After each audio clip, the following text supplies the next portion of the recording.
This is Boxingtalk 857 coming at you. I just want to finish talking about mainly about Golovkin, a little bit about Brook. As far as Brook goes, in the situation of the stoppage, that's what I want to talk about because I was getting into it, talking about it with my guys yesterday over the phone. We were discussing. Everybody had good points on why they thought the fight shouldn't have been stopped, and some people had good points on why they thought the fight should have been stopped. I was in the corner of the fight shouldn't have been stopped personally. That was my personal belief. Now I'm not going to get on the trainer because he stopped the fight, because I understand that him being a trainer and not only being Kell Brook's trainer, but he's been his trainer since since he was like 8 or 9 years old. So he has a personal, emotional tie to Kell Brook, and he don't want the guy to get hurt. I understand that. So I'm not going to beline him for stopping the fight.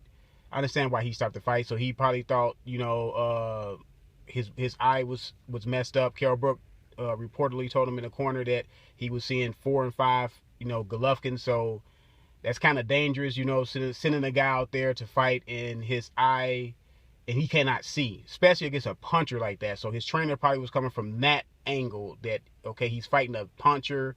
It's not like we fighting a guy that can't really punch. Even if you fighting a guy that can't really punch that hard, it's still dangerous for him to be fighting, in that sort of way. But my thing is, I'm a piggyback off of what 78 and the few other guys, Zone and Boxingologist, they did have great points. And 78 mainly said, if you're going to go up and take that challenge and fight at 160, why throw the towel in then? Why stop the fight right there? And I get it. His trainer, I don't think he fully understood the position that Kell Brook was in when he took this fight. Maybe he didn't, maybe he did. But his actions showed that he really didn't, because as soon as the tide started changing and it wasn't in Kell Brook's favor and Golovkin was coming on hard and strong, he kind of said, no more. But this is the whole thing about taking a chance. This is the whole thing about moving up 2 weight classes. This is the risk. The risk and reward. The risk is you got to go in there and you probably gonna have to go through hell, because I even heard Kell Brook in an interview say, I'm gonna have to go through hell to win this fight. He was prepared to go through hell, but his trainer wasn't prepared to go through hell. And that's what it came down to.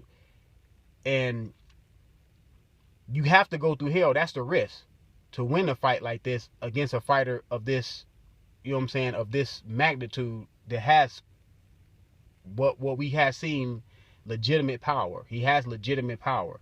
So his trainer did not fully understand in that realm. This is why I'm gonna get on him. He didn't understand the position that Kell Brook was in, because as long as it seemed like Kell Brook was winning or the fight was even, he was fine with that.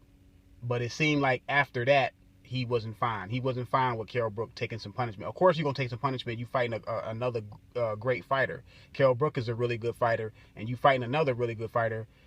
You're going to take some punishment. You're going to dish out some punishment. But when you dish out the punishment, you have to take into account that the tide might change, and you may have to go through some adversity. And it seemed like when the time to go through adversity, the trainer wasn't prepared mentally or emotionally to watch Kell Brook go through that. Now, could he have weathered the storm? Could he had been able to make some type of an adjustment to where he don't get hit in the eye as much? We don't know, because his trainer didn't give us the opportunity. Now, my personal thing is, I want to go out on my shield. I would want to, in that position, I would have been so pissed at the trainer that he stopped the fight. I would have wanted to go out on my shield.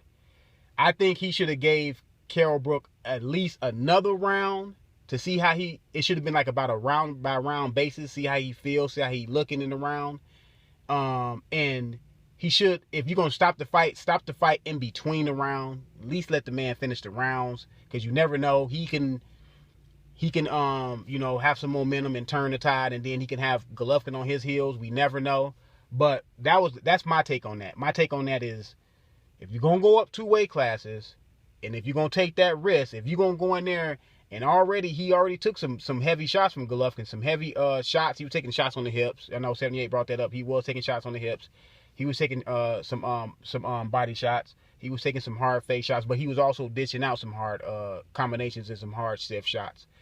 But if you're going to let your fighter take all that, let him take a little bit more to see what happens and see what transpire after that. Let him take some adversity. Let him go through some adversity. But this should be a lesson to other trainers and other fighters. If you're going to do this with your fighter, if you're going to move up 2 weight classes to fight the best guy at that weight class, you're going to have to mentally be ready as fighter and as trainer in conjunction, side by side, mentally. When the fight is not going your way, you have to be able to weather the storm emotionally. Because if you don't, we're going to have another situation to where somebody's stopping the fight. But like I said, Kell Brook made a good account of himself. Now, on the other hand, on Golovkin's hand, to me, Golovkin gets no credit. Now, what Golovkin did, what he avoided was embarrassment. That's what to me, that's what he avoided.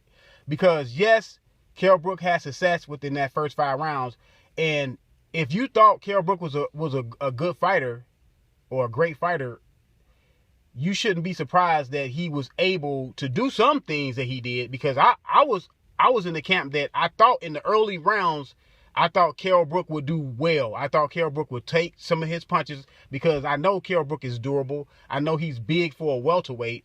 I don't think he's a full-fledged 60-pound fighter, but I think he's big. He's a big, strong welterweight. So I knew that he can take some punishment. I knew he had heart, because I seen that Carson Jones fight when he was taking some punishment and he weathered the storm.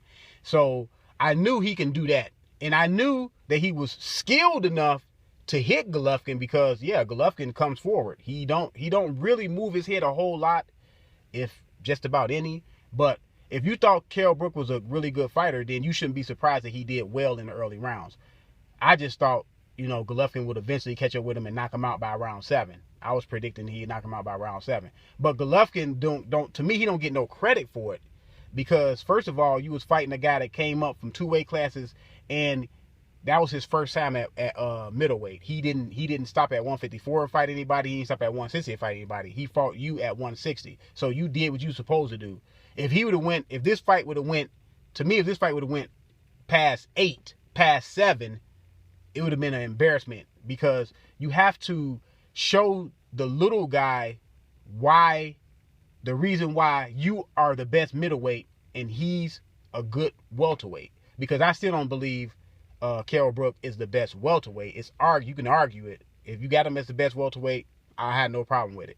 But you had to show him that he was a welterweight and you was a middleweight. You cannot let that welterweight go all those rounds and probably go to the 12th round and the fight maybe in the balance or whatever. But that's what Golovkin did. He avoided embarrassment. But to me, he don't get no credit. Now, what would I like to see Kell Brook do? Kell Brook said that he's not going to go back down to 147. He said he's going to campaign at 154.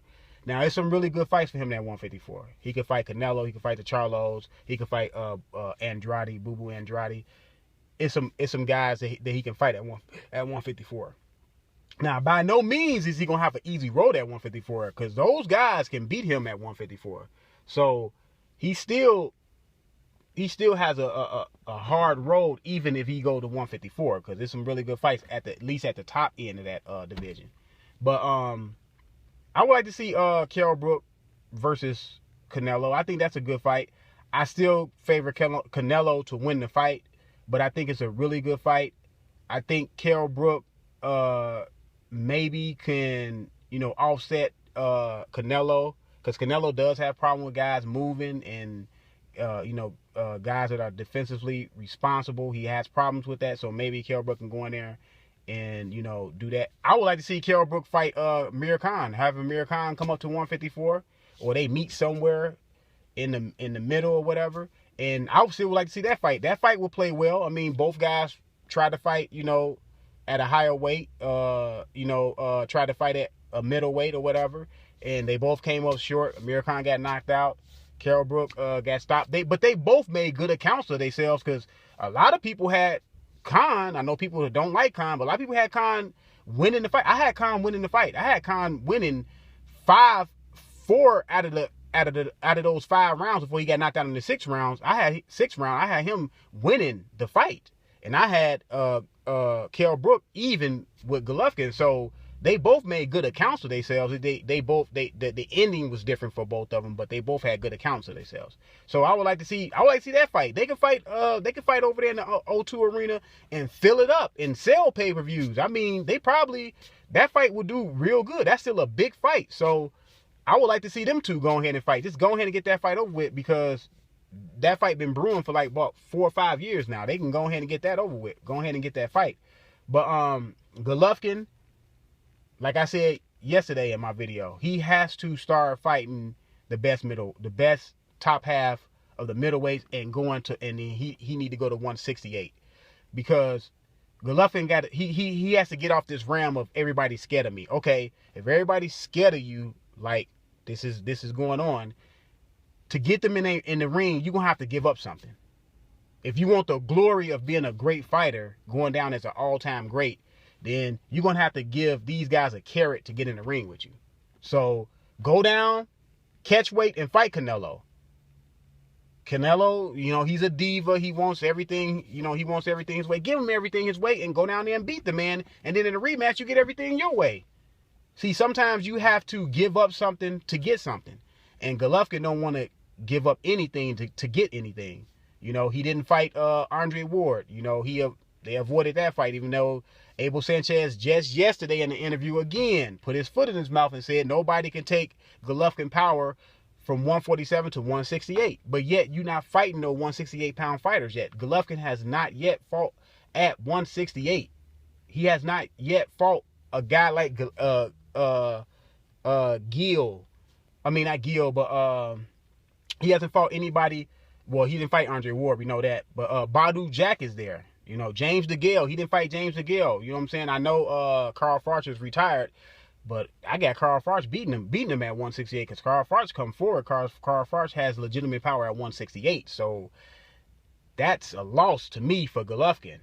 And because he don't move his head enough. Because look, Carl Froch is about as tough as they come in boxing. So you got to, Abel Sanchez has to stop saying that. Just let him fight at 160, what he doing right now, and he has to me, fight Danny Jacobs. Danny Jacobs has to be next. They have to get that. Those two guys need to come together and make that fight. I always said Danny Jacobs got a good chance of beating Golovkin, and Danny Jacobs believes in himself because he has explosive power. He's tall. He's rangy. He has a nice jab. He has power in both hands. That'll be a great fight. Now, Danny Jacobs has shown that he can be dropped in fights. He got knocked out, and he got dropped by Sergio Moore for some reason. I don't know why Sergio Moore dropped him, but anyway. And so that'll be a great fight. So I want to see that fight with Golovkin. But all those people out there that say, I know before, that Golovkin is better than Hagler and them. Yeah, Hagler would have beat the shit out of, without a doubt, would have beat Golovkin, man. Because Hagler had a great chin. Hagler was southpaw. Hagler was a precise puncher. Hagler was a really good counter puncher. Hagler was strong. He can box. He can move around the ring. And Golovkin would have got beat up. Golovkin would have took some shots. Golovkin would have gained some shots. But Golovkin, to me, would have got beat up. So, let's not kid ourselves, man. Golovkin has a lot of work to do. Yes, he has about three belts, WBO. Well, I think he has the WBC, WBA, and I think WBO or the IBF, one of them. Because I know the other guy got the other belt, but from the UK. And he need to fight him too. But anyway, fight Danny Jacobs, and let's see. Let me see where you go for there. But this is Boxing Talk 8576. Let me know what you thought.